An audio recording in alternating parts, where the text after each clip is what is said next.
Hi friends, இன்றைக்கி night மெனுவில் பார்க்கலாம் வாங்க. நைட்டு நான் என்னெல்லாம் செஞ்சுன்னு வந்து பார்க்கலாம்.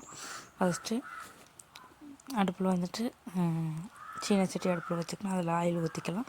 பெரிய வெங்காயம் போட்டு நல்லா வதக்கி விட்டுக்கலாம். நல்லா ஓரளவுக்கு வதங்கினதுக்கப்புறம் கருவேப்பிலை சேர்த்து வதக்கி விட்டுக்கலாம். இப்போ மிக்ஸி ஜாரில் வந்து சின்ன வெங்காயம், இஞ்சி, பூண்டெல்லாம் அரைச்சி வச்சுருக்கு. அதையும் ஊற்றிக்கலாம். வெங்காயத்தில் ஊற்றி நல்லா வதக்கி விட்டுக்கலாம். பச்சை மணம் மாற வரைக்கும் நல்லா வதக்கிக்கலாம்.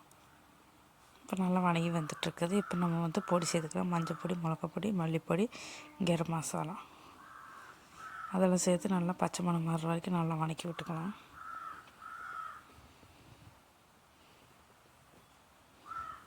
இப்போ நல்லா வதக்கியாச்சு. இப்போ வந்துட்டு தக்காளி சேர்த்துக்கலாம்.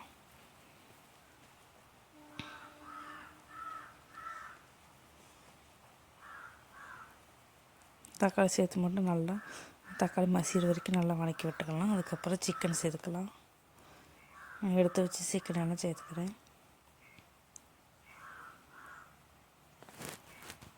இப்போ சிக்கன் கிரேவி ரெடி ஆயிடுச்சு.